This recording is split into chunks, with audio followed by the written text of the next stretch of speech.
Namaste, everyone, and welcome to the Wednesday, I think it's Wednesday, Wednesday Anchor the Light meditation. And I hope you enjoyed and practiced the full moon meditation. We talked about it. Let me just fix the thing here. Okay. A big part of it that I hope you did get, if you haven't, go back to it, is as simple as this. I am that I am. You know, you always hear about I am that I am, and they just kind of roll it out of their mouth. I am that I am. I am. They don't realize it's much deeper than that. And when you have the deeper understanding of what it is, then some of you have said, wow, that was a realization. That was a breakthrough. And the easiest way to understand it for some of you who are very, very cerebral is the I am is pointing to another I am, and then at some point realize that that other I am is the same I am that's pointing. It's just like one being is looking at another being and says, hey, that being is actually me. Now, that might sound like a play of words, but it's in reality, it's essentially like this. Oftentimes we have this disconnect. Who am I? Right?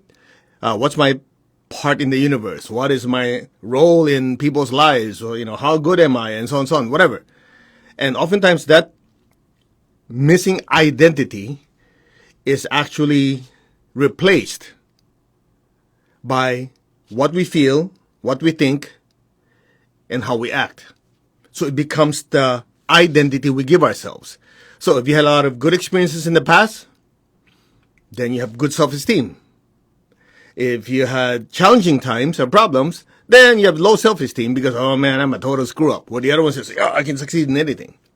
So the container, the covering, the clothing, or the outfits of the soul, the spiritual self, become the way we identify ourselves. It's just like some people says, oh, if I look good, I feel good. If I dress well, I'm going to have a good day. They don't realize that's just covering, like clothing. You could have nice clothing, you have ugly clothing, right? True, you say, oh, I look good, people give me compliments, so I look good, I feel good. I'll be very blunt with you. For the general public, yes, because that helps bolster their self-esteem. But for you, you're the spiritual practitioner, that should not be how you define yourself. Otherwise, you'd be spending a lot of money on clothing. Make sense? Deep down, you have to have first the realization, I am the spiritual being. And that spiritual being is my true essence. Everything else is just piled on top of it. That's why that meditation, again, I know it's supposed to be moving on to the next topic, but I just want to get past this one because some of you missed it completely.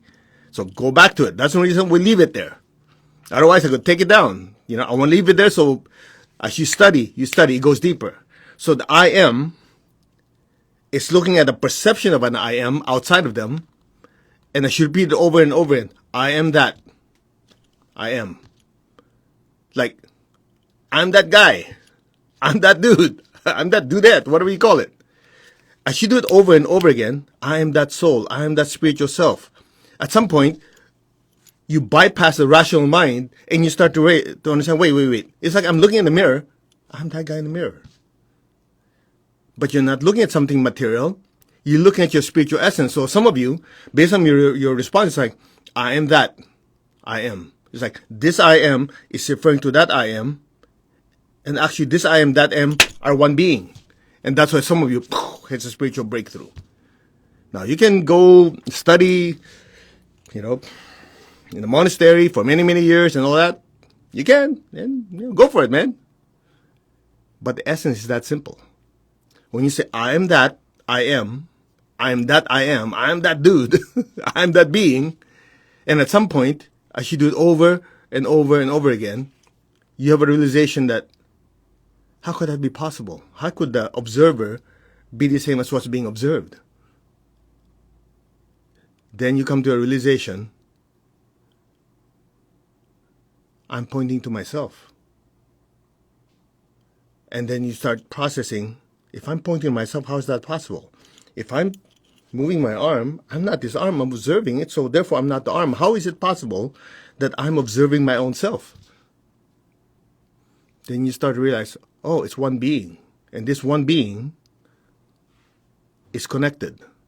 Actually, it's not only connected, it's one. Then you start to process, how is that possible? Because nothing material or even energetic like the emotions and thoughts is the I, so how is that possible? Then you go deeper and deeper, then you realize it's just pure energy. And when you realize that essence of being pure energy, then you come to the realization what the Buddhists call nothingness. When you have that essence of nothingness, then you realize you're here and there simultaneously. Because nothingness permeates the universe. Now, some of you got it, some of you going, what? This doesn't make sense.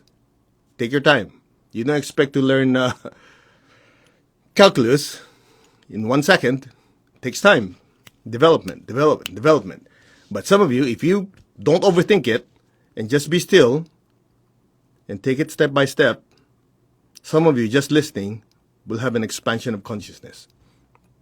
Now, on that path to that realization has obstacles. And part of it is self-limiting beliefs. And those self-limiting beliefs could come from other people's thought forms, we created ourselves, or for most of us, I'm saying us because, hey, I had my share of it, it's mistakes we made in the past. So I titled this talk, How to Be Perfect, as clickbait. No, it's just to kind of let people realize the definition of perfection for most people is flawed. You know, you've gone to some seminars, workshop, oh, everybody's perfect. Come on, you're perfect. You're made in the image of God, you're perfect. So you feel good. Yeah, it's like a rah-rah club. And then when you screw up, you go, and you start doubting yourself. There's a conflict, and then what? Make sense? So let's develop this. Okay? So, yes, the aim is perfection because God is perfect. We came from God. Now, some of you, I've actually saw some of your posts there. Yeah, you know, you're so negative. How could we, what do we even need to do? Healing, talk about any of this stuff? Because already, you know, we came from God. We must be perfect. Okay. Keep thinking that way. And look at your past of your life. If you never screwed up, nothing bad ever happened to you, nothing challenging, then, okay, you're right.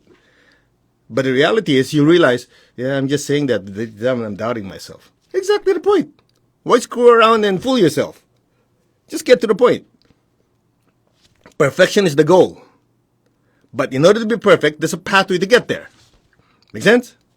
As long as you acknowledge it, you'll be fine. Otherwise, you know, that's when I hear some of these people doing, yeah, I'm this, I'm that, I'm made in the image of God. I'm perfect. And go, yeah, right. Let's wait till you slam your face on the floor and go, wait a minute. I've been saying that. Do I really believe it? That's why it's so important to really get down to the essence. Okay? So it's as simple as this. Perfection is the goal. That's the goal. And we realize that that's the goal, and there's a path to it. And as Tony Robbins says, you have a map.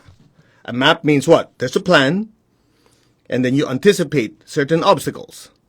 You anticipate what could go wrong, how to fix it, and how to keep going towards that goal. You don't fool yourself and say, oh yeah, you know, I'm going to be a cajillionaire in 10 seconds. You have to realize, okay, that is the goal of the soul, the spiritual self, and you're going to learn lessons along the way. And then every time you make a mistake, you learn from it, you're able to move faster towards your goal. That's it. And you do it that way. You anticipate, yeah, it's not going to be perfect. We're going to mess up, screw up. No problem. Keep moving. And that's why the funny part is, in the Chinese tradition, I've shared this with you before, there are only two types of perfect people. Dead ones and the ones that are not yet born. I remember reading that and going, that's true. Right? In other words, all of us will make mistakes. So the question is, how do you deal with it? First is to realize we will make mistakes. Stop this nonsense of, oh, I'm perfect, I'll never screw up. You do that, guess what you're doing?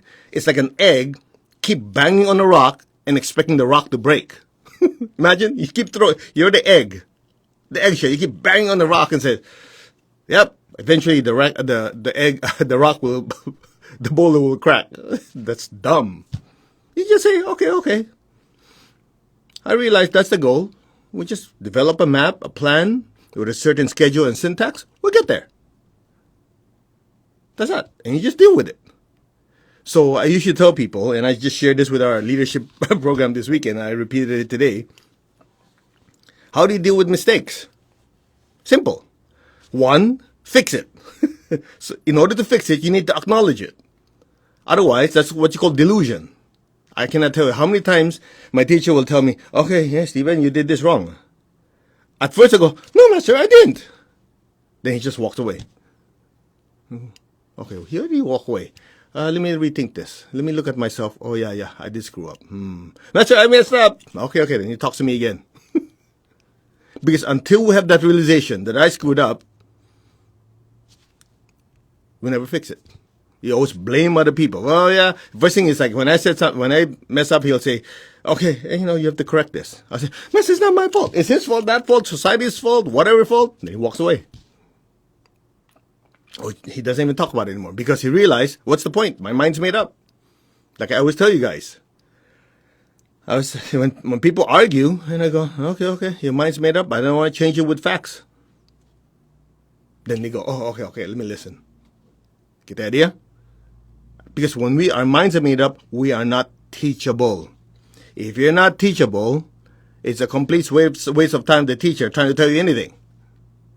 So in it, I have the realization, okay, maybe it's one of those moments. I have to rethink my conclusions here. So one is identifying and admitting, okay, it was a blip on my spiritual journey. I messed up. Number two, fix it. The way to fix it is not to blame other people. It's not to blame society because ultimately the soul makes choices. That means responsibility.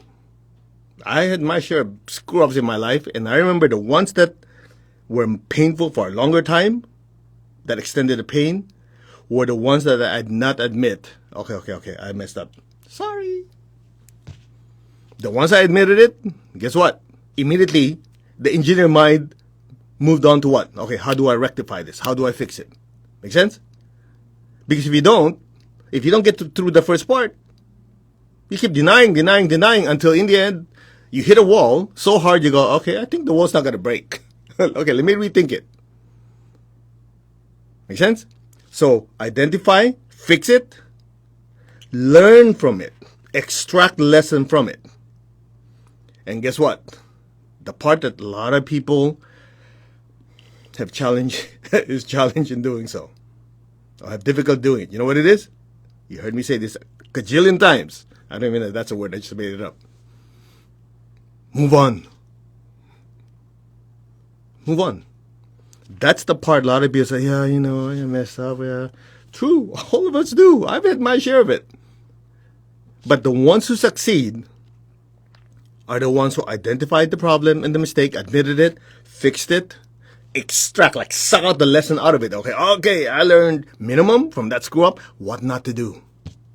And then what? Move on. Move on. It could be a relationship, it could be money, it could be health, it could be anything.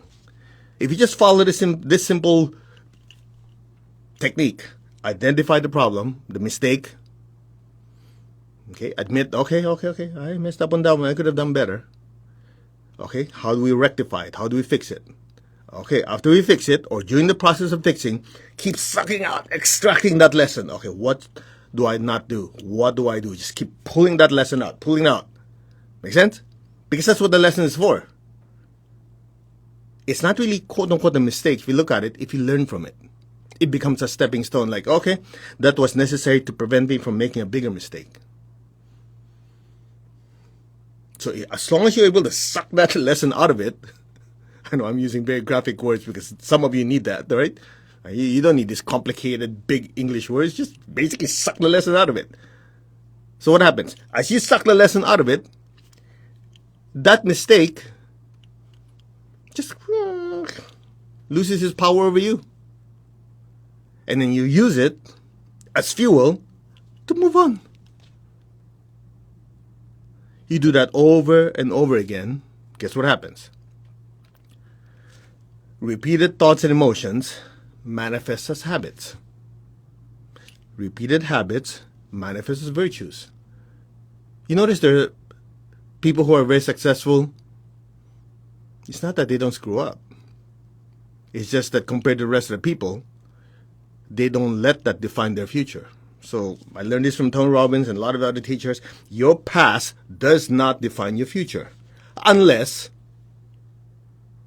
you make it. And that's actually how the soul learns. The soul learns by messing up, screwing up. Okay, I did not pass that test on the virtue of constancy, aim, and effort, and non-laziness. So I'm a lazy ass, didn't do anything until pops up. Oh, wait, okay, if I don't work hard at this, certain things in my life will fail. Okay, I learned the lesson. I'll work harder. And some people go, I don't believe in working hard. I believe in working efficiently. Okay. Some of you will not like to hear this, but I'll tell you right in your face because some of you need to hear this. If that's how you think and you're getting the results that you get, go for it. All more power to you. But I've seen many people use that as an excuse to be a lazy ass. Yeah, it's just naturally should come to me because I'm a good person, I'm entitled to it, blah, blah, blah, and all this affirmation. In the end, when nobody's watching, they're going, I don't know if this is going to work, man. I don't know, my savings, my investment. True? Not true. How do I know? I've been there. Until my teacher sat me down and says, look, your affirmations are not going to do anything if you don't take action. Admit the mistake, learn from it, move on. Then one thing I learned from my teacher is never be afraid of hard work. Listen, you can write this down, tattoo it to your brain. Never be afraid of hard work as long as it's intelligent, efficient hard work. I was just telling our instructors and our leaders this past week in a leadership conference.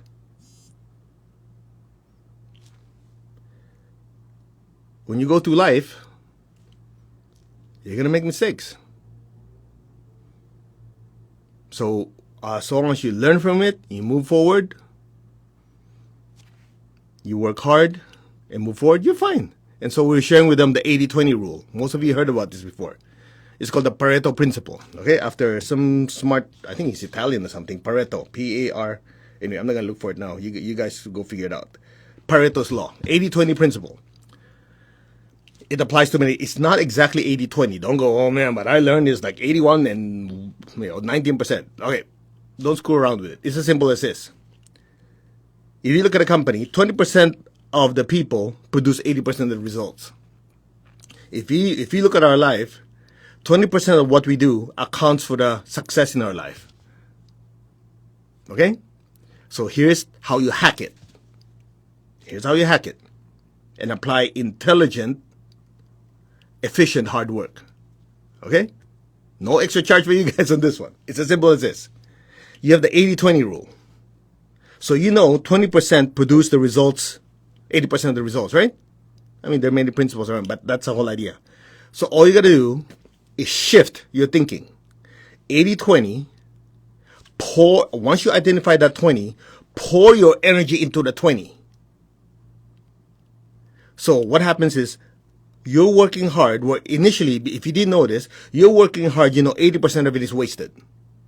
Right? So you go, okay, there's this 80-20 rule in the universe. It seemed to be a principle that permeates many things. Okay, let's be smart about this. 80-20. 20% of what I do produce 80% of the result. Okay, I'm no dummy. Once I identify what 20% is, instead of my hard work being spread out and only 20% is doing something, producing result, why don't I identify that 20% and pour my energy into that 20%?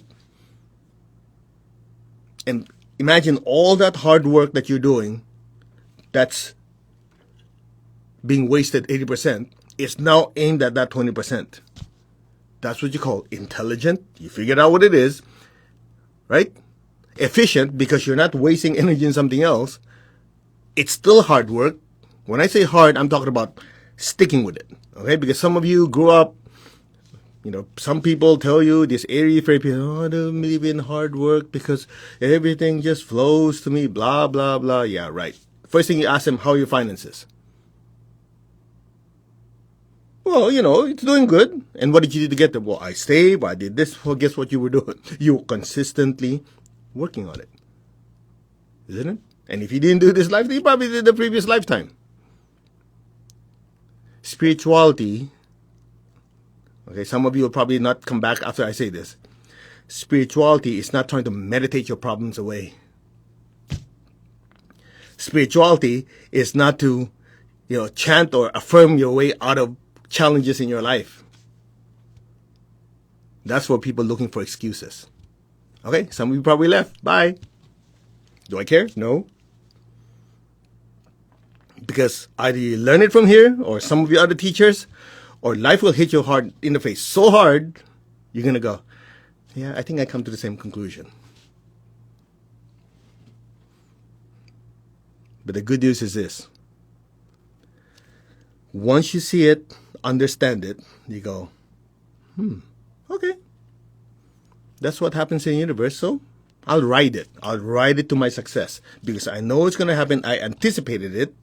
I realized I will screw up because screwing up, actually, messing up, making mistakes is actually trying something that you didn't try before.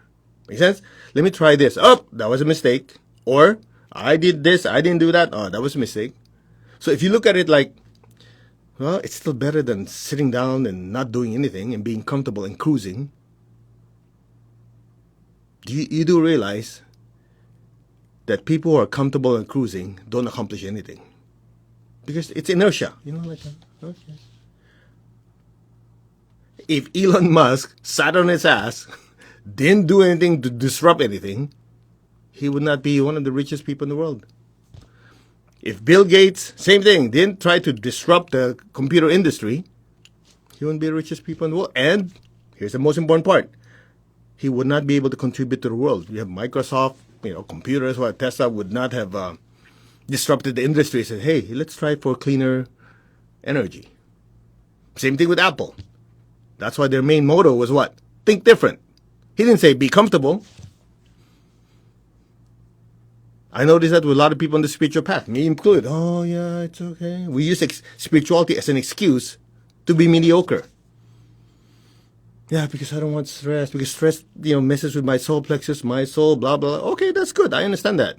The question is, do you have aspirations to help more people? Do you have aspirations to feed more hungry people? Help your loved ones and family? Well, how the hell are you going to do that if you can't even help yourself?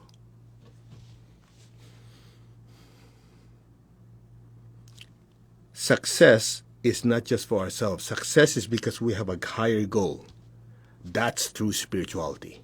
Because spirituality, in its essence, is realizing everything is spirit. We are all interconnected. And so, to help other people, because we're connected to them, being successful ourselves becomes a means to accomplish that. Just shift your psychology. Shift the way you think. If you have a bigger goal, what you call as hard work would not be perceived as like labor. It would look like, I'm doing this, yeah, it's a little inconvenient, a little uncomfortable, but you know what?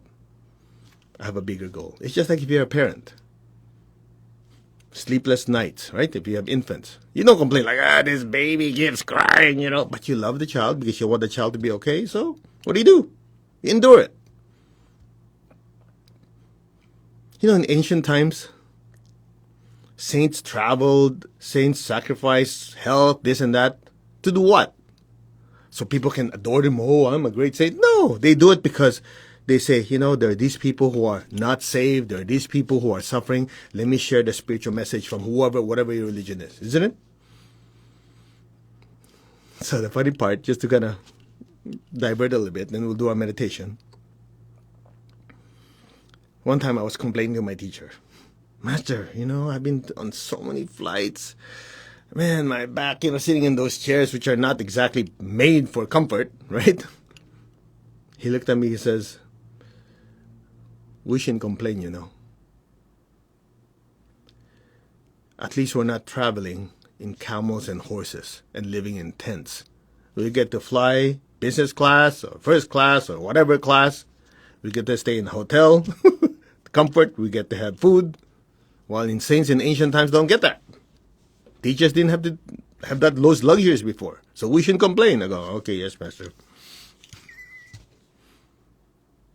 Get the idea? So, to just kind of wrap it all together, perfection is the goal. And the funny part is, when you think, I want to be perfect, I want to be perfect, when you're so busy trying to serve people, improve yourself, at some point, that so-called perfection, you don't even look at it anymore. Just say, I just want to do my work. I want to serve people. I want to be better so I can serve more people. I can contribute to the evolution of the planet. At some point, you say, whatever. I'm just doing my job. And you're happy. And all those limiting beliefs will start disintegrating because, number one, you identified it. You go, okay, this thing, I'm not good enough, self-doubt, so on and so on. These are just thought forms. And I want to get rid of them, learn from them, because I have a bigger objective. I have a bigger goal. So be happier. Challenges come your way, you just say, let's just deal with it and then move on.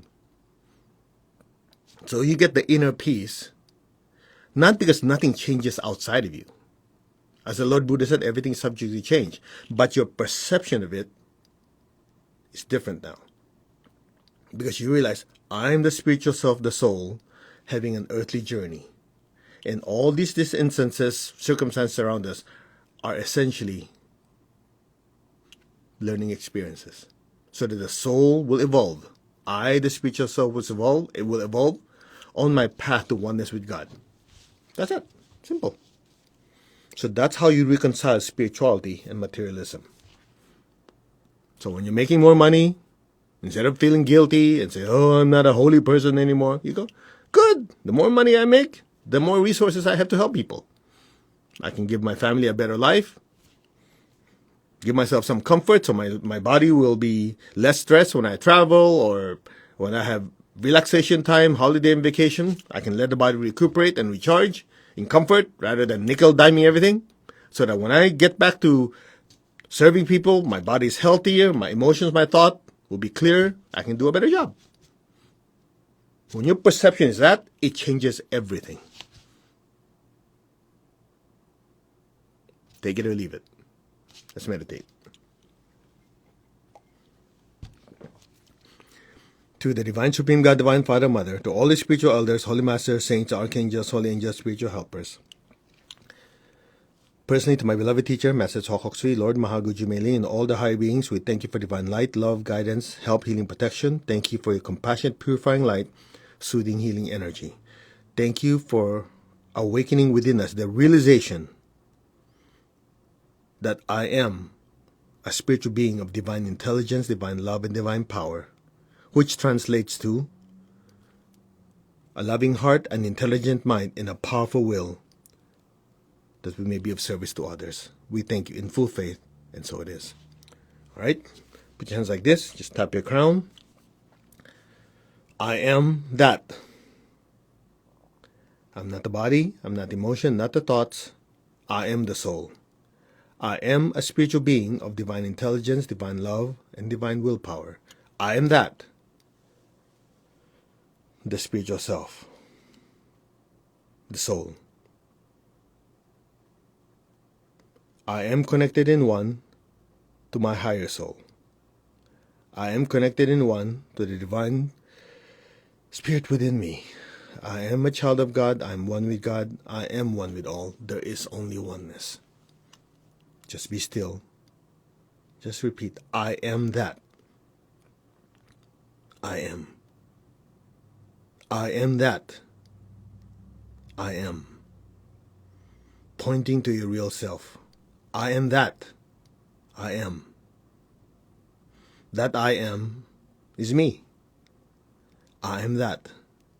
That I am. I am that. That is the I am. I am that.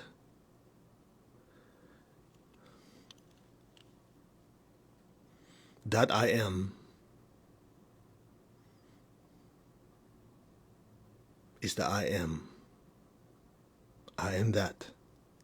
That is the real I am. I am that. That I am.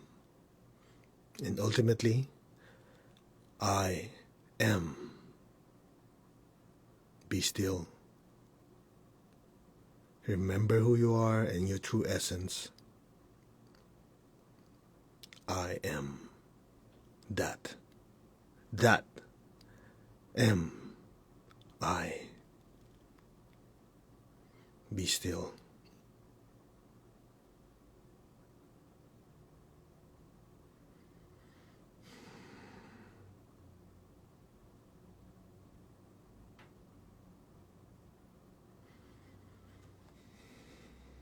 Maintain your stillness. Maintain your awareness of who you are. Maintain your state of oneness. Simultaneously open your hands in blessing. We will do the meditation Twin Hearts as taught to us by my teacher, Grandmaster Chohok Sui. Imagine the earth the size of a little ball in front of you. Just say our hearts are one, our souls are one, our spirits are one. There is only oneness. Be aware of your heart in your hands. Imagine beautiful pink light from your heart pouring out of your hands, filling the entire earth.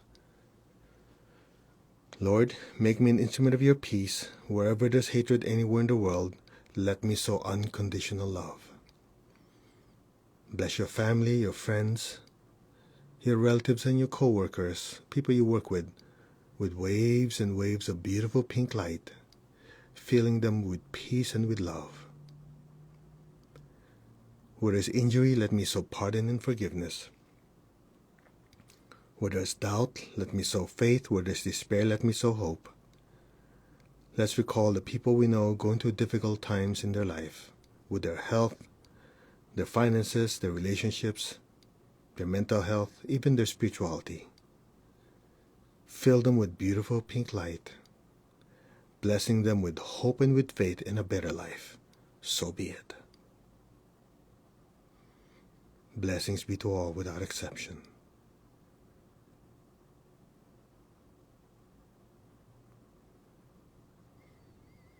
Where there's darkness, let me sow light, and where there's sadness, let me sow joy. Be still.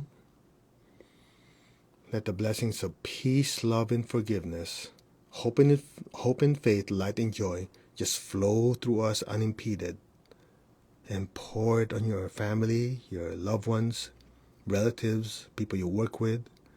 Let that divine blessings and energy pour through the city, the state, the country, and just let it permeate throughout the entire world.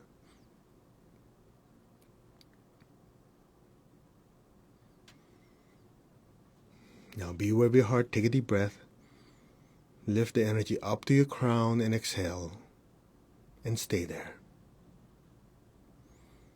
Just put your gentle awareness on your crown. You might feel a tingling, a pressure, a stretching. That's all the divine energy stretching and opening your crown even more. Just say our souls are one, our spirits are one. Now be aware of your hands. Imagine golden light pouring from your crown down through your hands and filling the entire earth. From the heart of God, through my soul, through my entire being. May every person, every being on earth be blessed with love and kindness. Let all be blessed with great joy and happiness, with understanding, harmony, and divine peace. May all be blessed. So be it. Just flood your family with golden light, your relatives and friends, the city, state, country, province. Let it spread throughout the entire earth. From the heart of God, may all be blessed with peace, love, and kindness. So be it. So be it. So it is. Now be aware of your heart and crown simultaneously. Take a deep breath. Exhale. Imagine golden light, even brighter than before, just pouring out of our hands, filling the entire earth.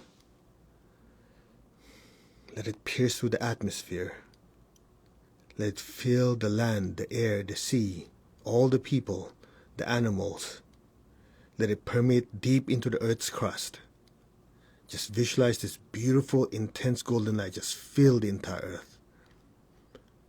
And let it permeate to the different worlds, the intangible and the tangible worlds. From the center of the heart of all-loving God, may every person, every being in the higher worlds, middle worlds, even the lower worlds, let every sentient being in every dimension, every direction above and below be blessed, without exception, with God's unconditional love and kindness. Let all be blessed with inner peace, inner healing, for many at this time physical and financial healing, relationship healing too. May all be blessed with understanding, with harmony, goodwill, and the willingness to do good. The will to take action to be of service to others. So be it. Just leave your tongue on the roof of your mouth, be still, and just let the energy flow through us. We're just the pipelines. Aim that energy to your family, your friends, your loved ones, to the countries that need blessing right now. Many places like Afghanistan, Haiti, Colombia, Venezuela, the entire Middle East, the United States, everywhere else that need blessing for many different reasons. Just aim the divine blessings towards them. We're not the ones who are blessing. We're just being grateful vessels and channels to bring these blessings to these places. We're just doing our part. Blessings be to all. Blessings be to all without exception. So be it. We are one.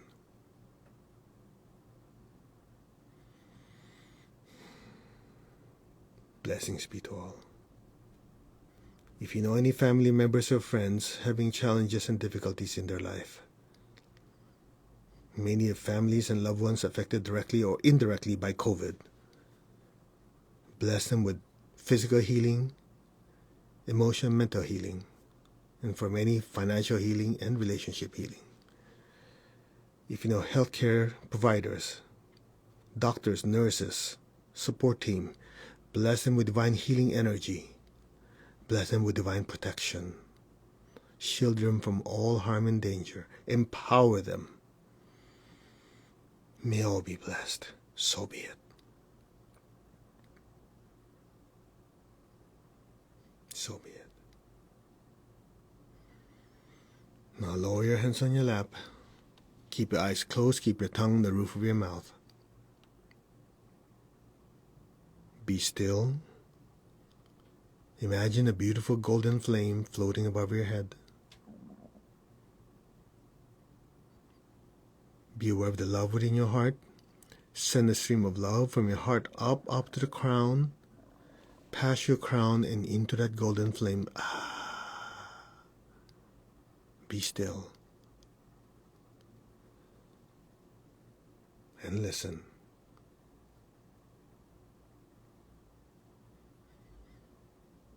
Om.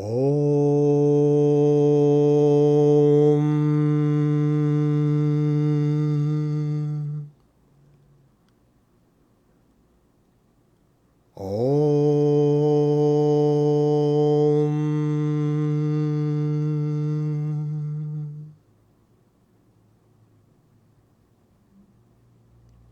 Allow your awareness to just drift into that nothingness. In that state of pure energy and light, simultaneously remembering who you are and knowing with full certainty that is your true nature. Be still.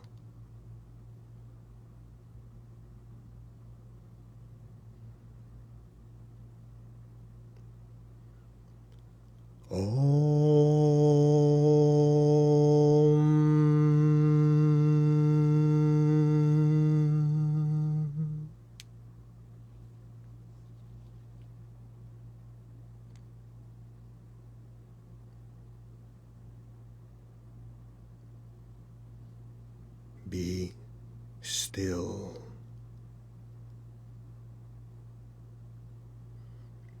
Be aware of your true nature. And just simply let go. Just let things happen. Just let things be. Now.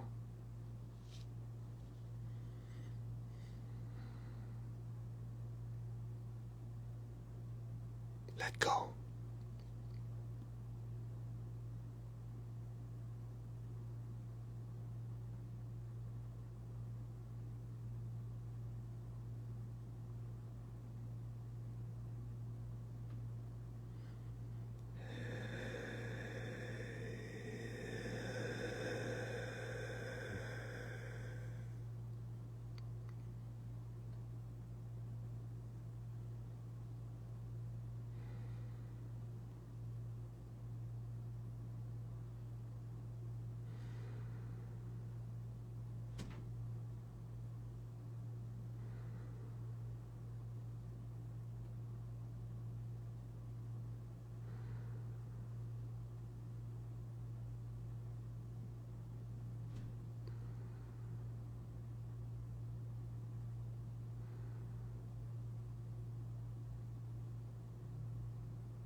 Let go.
Gently, very slowly, come back to your body. Gently move your fingers and toes, slowly, gently come back. Raise your hands in blessing will release the excess energy that our bodies cannot absorb. First, imagine people you love in front of you. your family, friends, people you work with. Fill them all with beautiful pink light, and then with golden light. May all of them be blessed with good health, with happiness, with prosperity, and with spirituality. So be it. Let that energy spread throughout the entire earth. Blessings be to all. So be it. Now to ground ourselves, be aware of your feet, the base of your spine, and your hands. Project golden light downwards, deep into the earth, and let it spread everywhere below us. And verbally repeat, let our beloved Mother Earth be blessed with divine light, divine love, and divine power. Let our beloved Mother Earth be healed, regenerated, and revitalized. Blessings be to Mother Earth, to all her children, and all of creation. So be it. So be it, and so it is. Just be still and let the golden light flow and fill the entire earth below us. Blessings be to all. Blessings be to all. So be it. Let's give thanks to the Divine Supreme God, Divine Father, Mother. Thank you to all the spiritual elders, holy masters, saints, archangels, holy angels, and spiritual helpers. Personally, to my beloved and respected teacher, Master Choa Kok Sui Mahagu Jumeli, and all the higher beings, thank you for all the great blessings, the wisdom, the help, the guidance, help, and divine protection. Thank you all, in full faith. And so be it. All right. I hope you enjoyed the meditation. It was about 12-13 minutes. The silence one, we add some extra sauce. You probably felt it. Because every time we do this, the whole idea is to kind of just nudge you along a little closer and closer to who you really are. Well, correction. The realization who you really are. And that is the only way we can really, truly be of service to others, when we have the empowerment of knowingness who we really are, and that we're connected with everyone and all of existence, so we may be of greater service to all. All right, so we will see you in about 7 hours and 12 minutes for the second portion, or the evening Anchor the Light meditation. And just a quick announcement. Starting next Monday, for 2 weeks, give or take, I'll be traveling. I'll be going to the United Kingdom. We'll be having Arhatic Yoga and Arhatic Yoga retreat in the UK. So I will have to figure out what to do with Anchor the Light. I'll do my best to work with the schedule, but it's not going to be like a 10 and 6 California time like we're doing now. I'll have to see what times I'm not teaching, how I can insert the time in. At the minimum, we'll have certain recordings for you. I'll record it ahead of time, so you'll stay on your schedule, okay? But if it doesn't, because I don't know how that's going to work with the schedule and the time change, I have to still figure it out. Regardless, if, worst case scenario, we don't have those in 2 weeks, you should continue with your spiritual practice. That's one of the reasons why we left all the videos online, whatever platform you are. You cannot give the excuse, well, I don't know what to do. I don't, just go back to the old post, click any of them. That's why you do our best to put a title in it, to be reminded of the teachings. And we shared this in Arhatic Yoga, which I'll share it with you. My teacher many years ago taught us that, to progress spiritually, you need to, number one, understand the teachings. Understand and know it. Number two, remember it. And unless you guys have perfect memory, well, I don't, it's always good to be reminded. Look through the videos, the lessons, study, remind ourselves, so that we will be able to remember to practice at the appropriate time and continuously, and eventually M, which is master it. So URPM. U, to understand and know, remember the teachings, practice the teachings, and eventually master it. So whether I'm here doing your Anchor the Light for you or not, you should do your practice. I'll do my very best to support you the next 2 weeks, but I'm traveling and things are changing. As we already know, everything's subject to change. What doesn't change is our diligence, our resolve to continue spiritually evolving. Okay? So just because we don't have the meditations, I don't have this because I'm traveling, and you fall off, well, guess what? It's something you need to correct. Okay? That's it. So I just want to let you know, starting next Monday, I'll be traveling. I'll be going to the UK and then I'll be there. My classes go all the way to like Monday, Tuesday, and I fly back. And I just want to give myself some pad and give you also ample time to prepare. I know a lot of you have shared that this is what you do on a regular basis, and I commend you for your diligence and your commitment. Just like my teacher just whipped my butt for the last 20, 30 years after he left the body, I couldn't stop because that was already ingrained in my system. It's just like once you have the freight train going, the freight train keeps going and going, going, right? You just initiate the hardest part, pushing it. Once it keeps going, it has momentum, whether it's a mountain, whether it's a valley, it keeps going. And that's what you want to develop within you. Okay, so just let you know ahead of time. All right, namaste. We will see you in 7 hours and 9 minutes. Take good care, God bless, and live super energized. See you then.